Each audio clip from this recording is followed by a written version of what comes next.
1 second. Okay.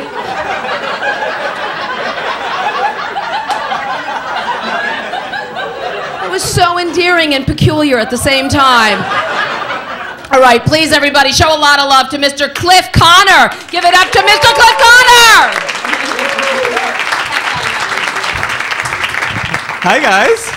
Hi, you're clapping, but you don't know me. You don't know who I am. No, I've taken a lot of time off from comedy. I did a show like a while back, and I took some time off, and let me tell you, I have really missed you. I have. I came here to do comedy for you. Boop. Like, she's like covering her chest like, oh my God, I don't know how far this is gonna go. You paid $10 to get in here, okay? That's it. I came all the way from Louisiana to tell you guys some jokes. That cheering brings me to my next point. You see, I hate saying I'm from Louisiana because you can't just be from Louisiana anymore. You have to be like a survivor, you know? So like, it doesn't matter where you are. Like if you're in a club, like everyone's in the back.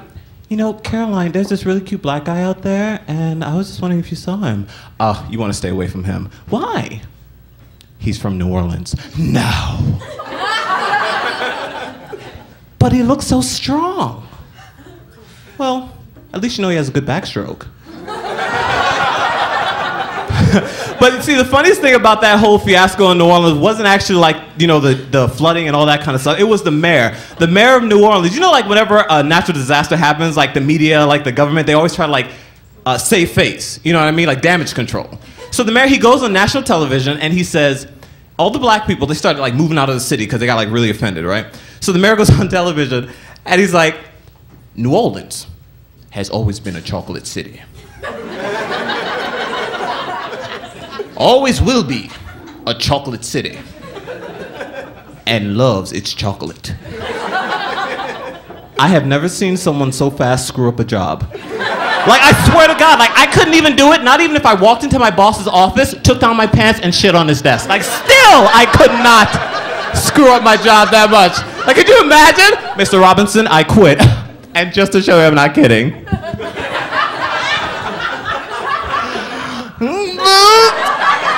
Go fuck yourself. Oh my God, but after leaving New Orleans, I've become incredibly political. And these elections have become so hard. Because the thing about these elections is because they're so big, everyone feels like they have something to say. You know? I was in the grocery store the other day and I was talking to this woman. Now this woman was in her late 60s, a white woman. I am in my early 20s, a black man. Now the reason I mention age and race is because those are two demographics that don't usually come together.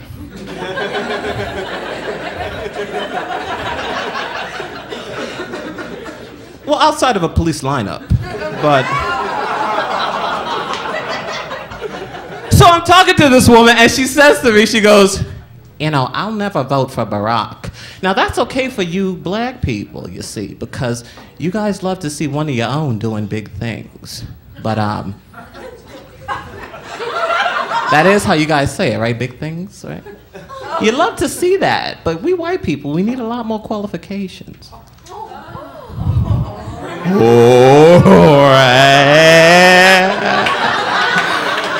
So I just turned to her and I was like, ma'am, could you just skip to the part where you call me a nigger? Because I gotta go to work.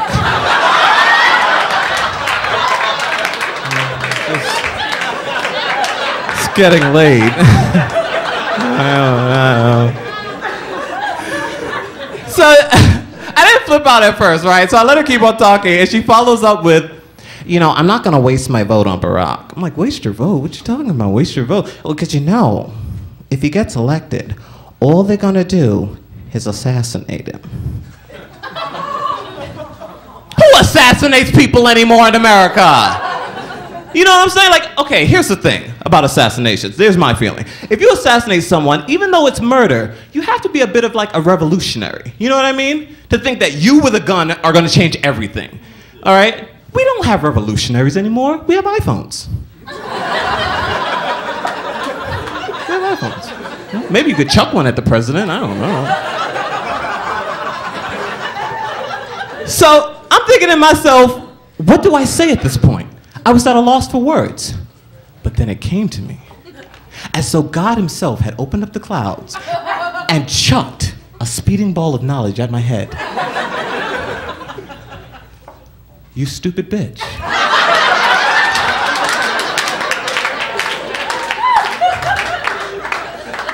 Now here's the thing about stupid bitch. You guys may think people say that in arguments a lot often than they do, okay? But you have to be really angry to call someone a stupid bitch. To their face. Calling someone a stupid bitch is like a woman outside of a Lifetime made-for-TV movie uttering the words, "I don't even know you anymore!" It just doesn't happen as often as you might think is what I'm trying to say.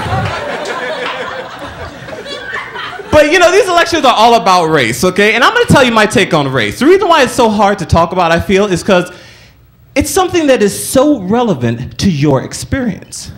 You know, like your personal experience. Like, you don't actually have to say nigger or cracker to be offensive. I was in the gym the other day, right? And a guy comes up to me and I'm working out. And this guy goes, "Dude, you black guys, man, your bodies are so lean. Like, we white guys have to like work out for so long. But you come out with all these cuts, you know, you just come out punching people, dude. It's awesome. It's not fair, man." And as I'm lifting weights, I say to this guy, "You know, actually, my family's been working out for years." "Really? How long?"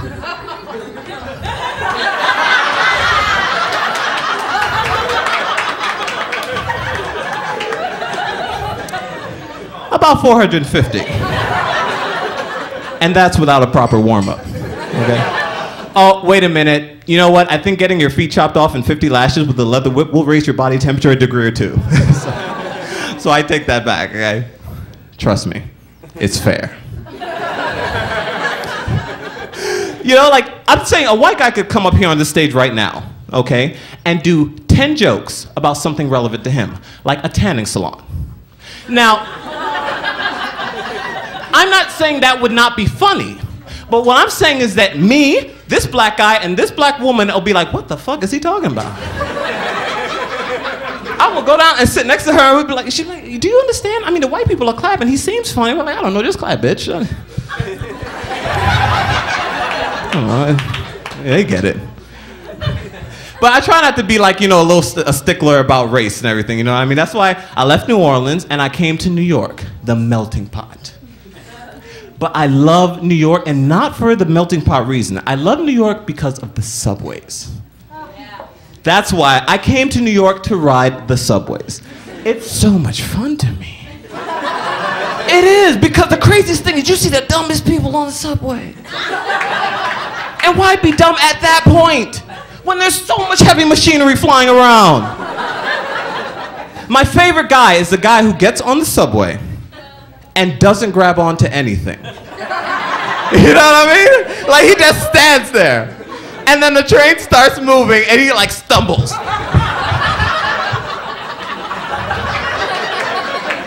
And then he looks around like he didn't know it was gonna do that. I told myself the next time I see that happen, I'm gonna pretend I am just as surprised as he is. No, seriously, can you imagine? Like, we both stand on the train, I don't grab on anything. Train starts moving. What is this? What black magic have I stumbled upon? Fear not, Prince. I shall betwixt thy sorcerer and her magic. This moves with no horses. Peculiar. Merlin's beard. You guys have been great. My name is Cliff Connor. Woo!